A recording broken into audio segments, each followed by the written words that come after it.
Hello everyone, আসসালামু আলাইকুম, welcome back. Tips and tricks প্লেলিস্টের সেকেন্ড এপিসোডে আপনাদেরকে স্বাগতম।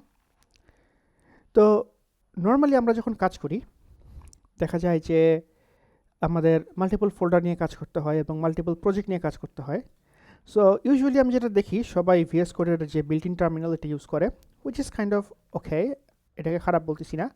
বাট আমি আসলে একটা সিঙ্গেল স্ক্রিনে এত কিছু যদি ওপেন করি তাহলে স্ক্রিনটা ছোট হয়ে যায়, আসলে এরিয়া স্পেস ছোট হয়ে যায়। সেই জন্য আমি যেটা করি, আমি টার্মিনালে আলাদা করে রান করি জিনিসটা।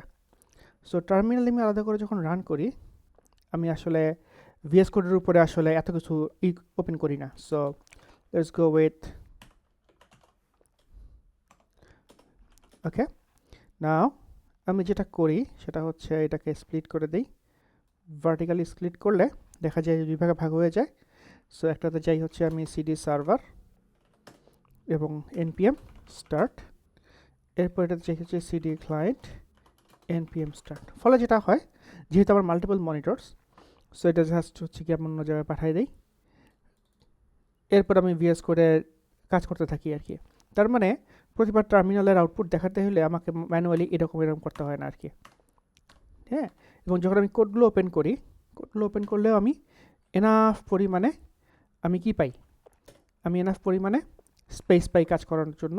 বা মাঝে মধ্যে এরকম করে মাল্টিপল ফাইল যদি দেখতে হয়, multiple server side client side দেখতে হয়।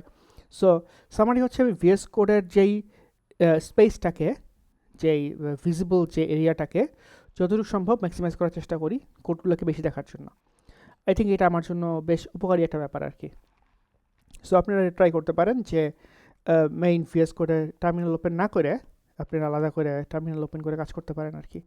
আর আরেকটা মজার ব্যাপার হচ্ছে যে আমি ইভেন যদি এটা ক্লোজ করেও দেই এবং আমি যদি নতুন ফোল্ডার ওপেন করি, নতুন প্রজেক্ট ওপেন করি, আমার কিন্তু টার্মিনালটার কোনো রান সমস্যা হচ্ছে না। অনেক সময় দেখা যায় যে এই প্লাগইনগুলো আপডেট হয়ে যায় বা কোনো একটা কোড ঝামেলা করে বা আন্ডু করে দেই কোডগুলা, তো দেখা যায় যে ভিএস কোড ক্লোজ করে দেই। অনেক সময় হয় এগুলা মাঝে মধ্যে। তো যেহেতু এই দুটা আলাদা জিনিস রান হচ্ছে, সো আমার ভিএস কোডের উপর প্রেশারটা পড়ে না আর কি। I think that's it. বেশি কথা না বলি, থ্যাংক ইউ ফর ওয়াচিং। আসসালামু আলাইকুম।